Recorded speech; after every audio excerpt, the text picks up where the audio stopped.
Most thyroid issues are autoimmune. 70 to 80% of the immune system is in the gut. Infections can increase the likelihood of an autoimmune disease, which can affect thyroid function by causing a leaky gut or GI permeability, thus putting more stress on the immune system. Autoimmune disease needs 3 things to occur. Number 1, genetic predisposition. Number 2, intestinal permeability. And number 3, environmental triggers like bacteria, virus, foods, proteins, or inflammation. Number 1, genetic predisposition is kind of obvious. The traits that parents have can be passed down to children, but that's not always the case. Take, for example, genetics versus epigenetics. I like to look at this like a computer. The genetics is the hardware and the epigenetics is the software. The hardware is not changeable and the software can vary. If you choose the wrong software, the hardware or genetics won't operate correctly. You may have the propensity to get the disease, but it takes the 2 other triggers to come down with an autoimmune disease itself. Number 2, leaky gut or gastrointestinal permeability is one of the ways that autoimmune conditions can start. That's why it's important to make sure that gluten and cross-contamination testing is part of every thyroid patient's workup. Many patients don't even know if they have an issue with gluten as they don't have any abdominal pain. Take a look at this graph. You can see these autoimmune diseases and how they almost look like an epidemic. The first place the immune system must act is in the mucosal area of the gut. It's just a long tube lined with mucus tissue and where things enter your body. The immune system must be on high alert because this is where many things enter. This tube is also lined with bacteria, good and bad. Our gut has to know the difference between the 2. These bad bacteria can release byproducts and toxins that can damage the intestinal wall.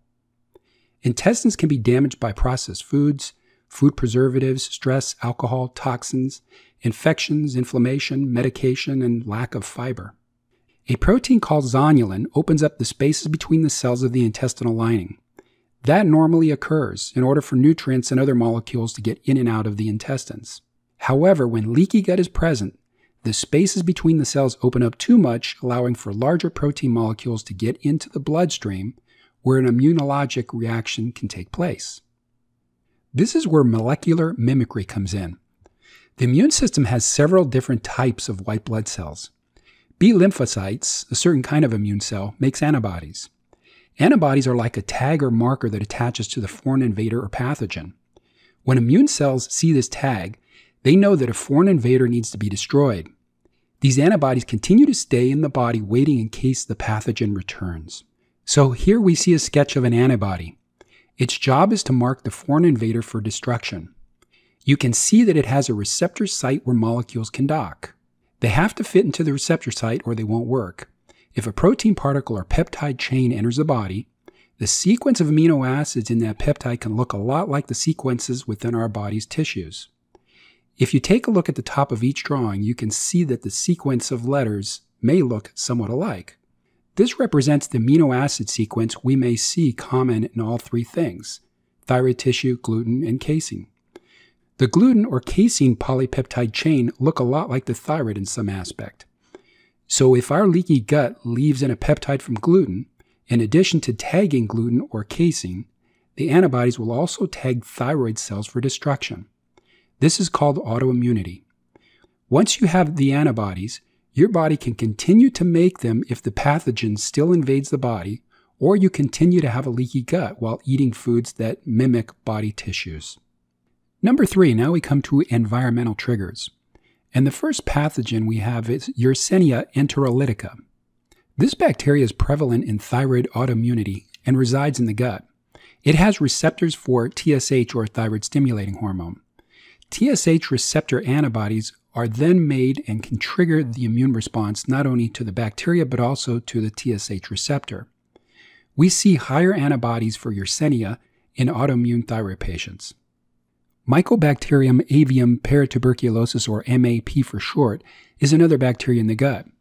Molecular mimicry between this bacteria and human proteins is a likely cause of autoimmune disorders such as Crohn's, type 1 diabetes, Hashimoto's thyroiditis, and MS. H. pylori, another bacteria, can be bad and can cause gastritis and cancer and is thought to play a part in Hashimoto's and Graves' disease. But newer evidence is showing that it can be protective for chronic inflammatory diseases, autoimmunity, and allergies. We're going to have to wait to see how this one plays out. Next, we have Lyme disease, and this is caused from a strain of the Borrelia bacteria.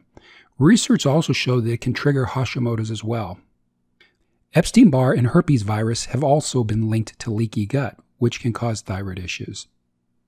Next, under environmental factors, we have medications, and primarily it's been antibiotics. They destroy the beneficial bacteria and pathogenic bacteria, and fungus can then flourish. Beneficial bacteria also break down hormones which are secreted from the liver into the small intestines.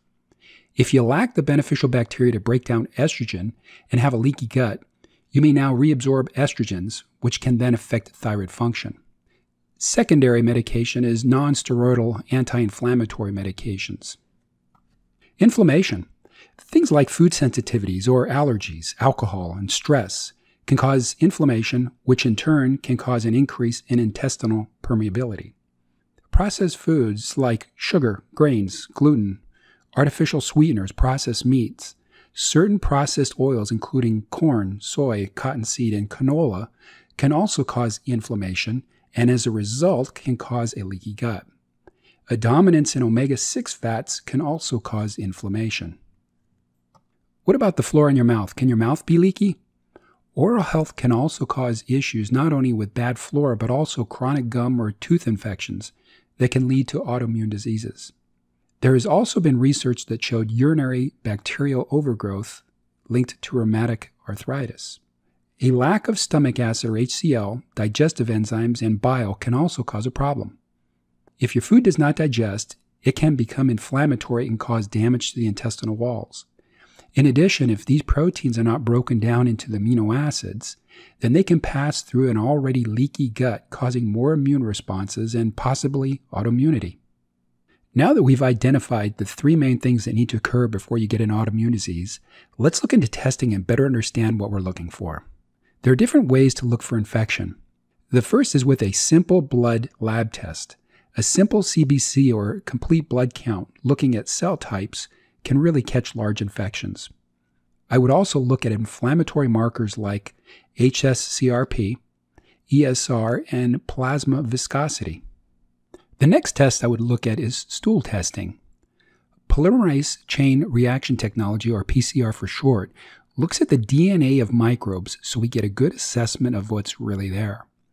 With normal bacterial assessment, they take a sample and they grow them in a dish. The problem is that 95% of your gut bacteria will die if they're exposed to air, as they are anaerobic. They can't survive in oxygen and they can't be grown. There are also other problems with trying to grow the air-breathing bacteria. Some bacteria might flourish in certain types of medium, which is a food given to them so they can grow, and some may not flourish. Some may like different temperatures more than others. With all these variables, it's hard to tell exactly what's happening in a person's gut. With DNA, we don't have this problem. What we see is what we get. We don't care if the bacteria is live or not. This is a great test and it's one of my favorites. In this stool test, we're going to look for inflammation markers, and the first one we're going to look at is calprotectin. It's a marker of neutrophil-driven inflammation. Fecal secretory IgA, which is a marker of gut immunity and barrier function. We'll also follow up with fecal lactoferrin. Next, we want to better understand digestion and absorption from looking at the stool. The first one we're going to take a look at is pancreatic elastase 1, which is a marker of exocrine pancreatic function. We'll also look at products of protein breakdown, markers of undigested protein reaching the colon. We also want to understand fecal fat, markers of fat breakdown and absorption, or if you're not doing that as well. We'll look into metabolic indicators, and they demonstrate specific metabolic functions performed by the microbiota. We'll look at short-chain fatty acids, an indicator of gut microbe health. Beta-glucuronidase, which is an enzyme involved in the metabolism and bioavailability of food and drug compounds. We also want to take a look at the commensal bacteria or the friendly bacteria. This demonstrates the composition, diversity, and relative abundance of gut organisms, all of which are linked to both gastrointestinal and general health. Next, we get into parasitology, and that involves microscopic examination of fecal specimens for ova and parasites. We'll then move on to the next test, and it's a urine test where we look for oxidative stress markers which can be present as a result of chronic infections. The first part of this urine test, we're looking for lipid peroxidase. They're reflective of oxidative damage to polyunsaturated fats, which are components of cell membranes. We'll next look at 8-OHDG, which is reflective of oxidative damage to DNA. Okay, last but not least, zonulin. Zonulin is a marker for intestinal permeability. Certain situations, such as the presence of gluten for some people, can lead to high levels of zonulin in the GI tract. This can induce the breakdown of tight junctions, leading to the intestinal permeability and also allowing zonulin to enter the bloodstream. This test is considered the gold standard by many for intestinal permeability assessment. Autoimmunity is very common in industrialized Western countries as opposed to the rest of the world. What's the difference? Well, we've scrubbed and cleaned our world with chemicals and cleansers and killed off beneficial bacteria. We have also limited our exposure to different, diverse strains of microorganisms. The cleaner we are, the more chronic diseases we have. When certain parasites are present, they release chemicals that downregulate the body's immune response, making it so it doesn't overreact. In Europe, they treat inflammatory bowel disease, which is an autoimmune disease, with helminth interactions. And yes, a helminth is a parasite. I would say that this is something to think about. If you have an infection that's affecting thyroid function, I would look at number 1, removing food sensitivities, including gluten and other foods that you've been tested for. Number 2, I would optimize vitamins as they enhance our immune systems if you're lacking. Number 3, remove opportunistic and pathogenic bacteria. Number 4, diet changes to reduce inflammation. Number 5, further help reduce inflammation by giving resveratrol, turmeric, and fish oils. Number 6, reduce stress, which also reduces cortisol. Number 7, healing the gut. I would feed the intestinal cells with different fibers, probiotics, glutamine, N-acetylglucosamine, which also protects the lining. Perhaps antifungals like oregano oil, quercetin, which helps with keeping tight junctions between the intestinal cells, and collagen. Number 8, make sure digestion is occurring well. HCl and enzymes, and make sure the liver is healthy with a healthy bile delivery as well. As a recap, the intestinal barrier plays an important role in human health. It allows for the absorption of nutrients from the food we eat, while at the same time limiting against the entry of bacteria, toxins, allergens, fungus, and parasites. It plays the role of the gatekeeper. When our gut malfunctions, it can cause allergies and autoimmune disorders. This is a condition we call leaky gut. Most doctors will only address the lack of thyroid hormone, but very few will deal with an autoimmunity. You have to remember, if you have an autoimmune condition, you are 70 to 90% likely to get another autoimmune condition. Thanks for tuning in. I hope you've had some questions answered about your health.